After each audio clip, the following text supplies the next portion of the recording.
గోచర్మ మాత్రమైనటువంటి భూమిని ఇచ్చినట్టయితే బ్రహ్మహత్యాది మహాపాపాలన్నీ కూడా నశిస్తాయని మహర్షుల వల్ల తెలుస్తూ ఉన్నది.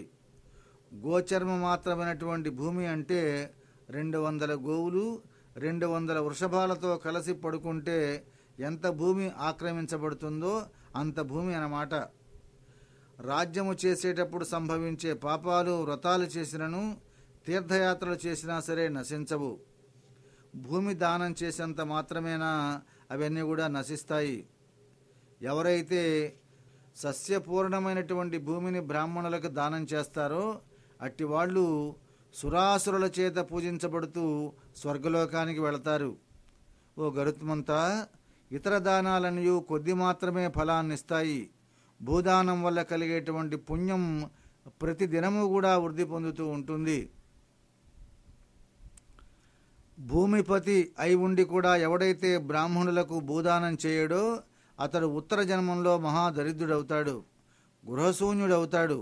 భూమిపతిత్వాభిమానం వల్ల ఎవడు భూమి దానం చేయడో వాడు శేషుడు భూమిని మోయినంతకాలము నరకంలో ఉండిపోతాడు. కాబట్టి భూమి కలిగినటువంటి వాళ్ళు భూమి దానాన్ని చేసి తీరాలి. భూమి లేనటువంటి వాళ్ళకి ఆ ఫలమంతా కూడా లభించటం కోసం గోదానం చెప్పబడింది. తతోంతధేనుర్దాతవ్యా రుద్రధేనుం ప్రదాపయేత్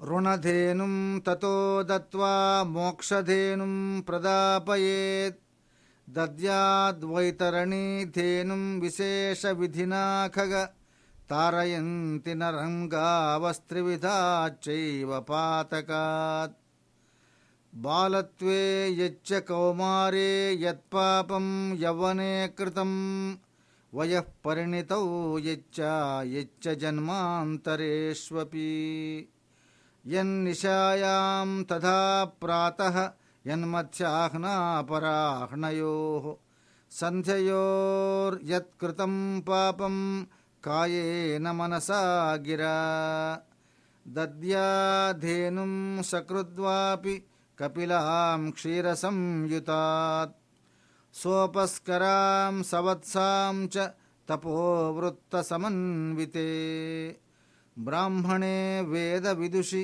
సర్వపాపైః ప్రముచ్యతే ఉద్ధరేదంతకాలే సా దాతారం పాపసంచయాత్. ఓ గరుత్మంతా, తర్వాత గోదానం చెయ్యాలి. ఇప్పుడు చెప్పబడినటువంటి 8 దానాల్లో కూడా చిట్ట చివరిదైనటువంటి గోదానం తప్పకుండా చేయాల్సి ఉంటుంది. మృత్యు దుఃఖ నివారణ నిమిత్తం ఒక గోదానం చేయాలి. జ్ఞాతాజ్ఞాత రుణవిముక్తి నిమిత్తం మరొక గోదానం చేయాలి. మోక్షార్థం మరో గోదానం చేయవలసి ఉంటుంది. వైతరణి నది తరించటం కోసం గోదానం చేయాలి. దీనిని తప్పకుండా చేయవలసి ఉంటుంది. బాల్య కౌమార యవ్వన వార్ధక్యాలయందు మనోవాక్కాయాలచే చేయబడినటువంటి సమస్త పాపాలు కూడా ఈ గోదానం వల్ల తొలగిపోతాయి. అంతేకాదు జన్మ జన్మాంతరాల్లో చేయబడినటువంటి పాపాలు నశిస్తాయి. రాత్రి ప్రాతకాలము, మధ్యాహ్నము, అపరాహ్న కాలము, ఉభయ సంధ్యలు ఈ సమయాల్లో చేసినటువంటి పాపాలన్నీ కూడా ఒక్క కపిల గోవును దానం చేసినట్టయితే తొలగిపోతాయి. పాలిచ్చేటువంటిది, అలంకారాలతో కూడినటువంటిది సవత్సయు అయినటువంటి కపిల గోవును వేదవేత్తయు తపోవృత్త సమన్వితుడు అయినటువంటి బ్రాహ్మణునకు ఇచ్చినట్టయితే సమస్త పాపాలు కూడా నశిస్తాయి. అంత్యకాలంలో ఇయ్యబడేటువంటి గోదానము దాతకు సకల పాపాలను కూడా తొలగిస్తుంది, పుణ్యలోకాలను కూడా కలిగిస్తుంది.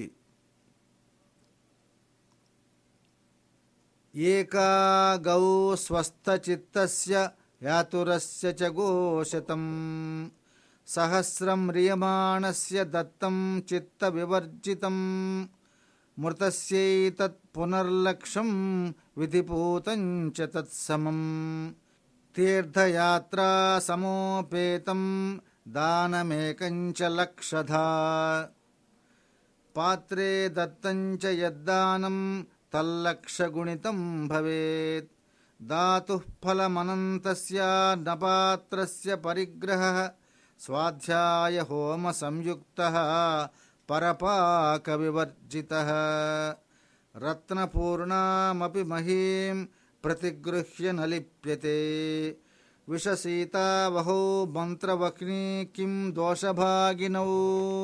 స్వస్థచిత్తుడై ఉన్నప్పుడు చేయబడ్డటువంటి ఒక గోదానాన్ని, సన్నిహిత మరుడై ఉన్నప్పుడు చేయబడినటువంటి 100 గోదానాలు, ఉత్తర క్షణంలో మృతి పొందే సమయంలో చేయబడేటువంటి 1000 గోదానాలు, మృతి చెందిన తర్వాత చేయబడేటువంటి 1,00,000 గోదానాలు సమాన ఫలాన్నిస్తాయి.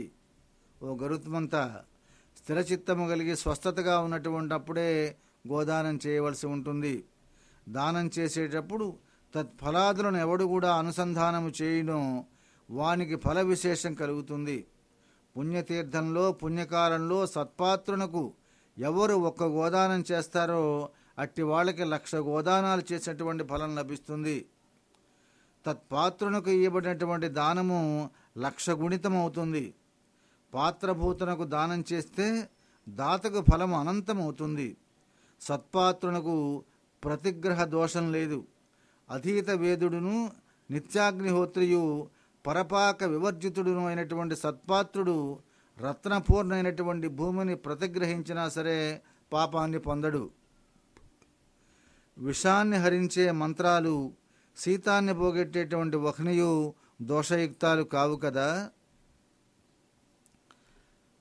అపాత్రే సాచ గౌర్దత్తా దాతారం నరకం నయేత్ కులైకశత సంయుక్తం గ్రహీతారంతు పాతయేత్. నా పాత్రే విదుషా దేయ ఆత్మన శ్రేయ ఇచ్చత ఏకాహ్యేకస్య దాతవ్యా బహూనాం న కదాచన. సా విక్రీతా విభక్తా వా దహత్యా సప్తమం కులం కథితాయా మయా పూర్వం తవ వైతరణీ నదీ. తస్యా ఉద్ధరణోపాయం గోదానం కథయామి తే కృష్ణాం వా పాటలాం వాపి ధేనుం కుర్యాదలంకృతాం. స్వర్ణశృంగీం రౌప్యఖురాం కాంస్యపాత్రోపదోహినీం కృష్ణవస్త్రయుగచ్ఛన్నాం ఘంటఘంటా సమన్వితాం. కార్పాసోపరి సంస్థాప్య తామ్రపాత్రం సచైలకం. యమం హైమం న్యసేత్తత్ర లోహదండ సమన్వితం. కాంస్యపాత్రే ఘృతం కృత్వా సర్వం తస్యోపరిన్యసేత్. అపాత్రుడికి గోదానం ఇచ్చినట్టయితే దాతకు నరకం సంభవిస్తుంది. గోదానాన్ని స్వీకరించినటువంటి అపాత్రుడు 100 తరాల వాళ్లతో కూడా నరకాన్ని పొందుతాడు. కాబట్టి శ్రేయోభిలాషి అయినటువంటి వాడు అపాత్రుడికి గోదానం చేయకూడదు. ఒకళ్ళకి 1 గోవును ఇయ్యాల్సి ఉంటుంది, అంతేకాని అనేకులకు 1 గోవును ఇయ్యకూడదు. దానలబ్ధ అయినటువంటి గోవును అమ్మినా పంచుకొన్నా ప్రతిగ్రహీత 7 తరాల వారితో దహించబడతాడు.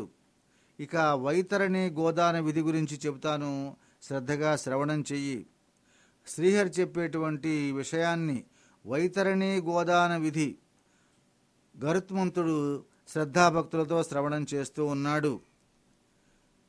నావమిక్షుమయీం కృత్వా పట్టసూత్రేణ వేష్టయేత్ గర్తం నిధాయ సజలం కృత్వా తస్మిన్ క్షిపేత్తరిం.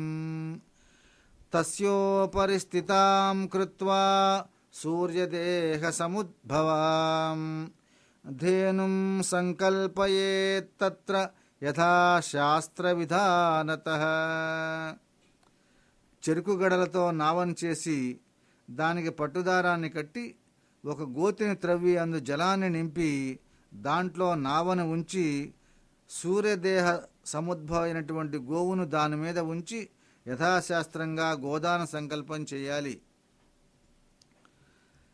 సాలంకారాణి వస్త్రాణి బ్రాహ్మణాయ ప్రకల్పయేత్ పూజం కుర్యాద్ విధానేన గంధపుష్పాక్షతాదిభిః.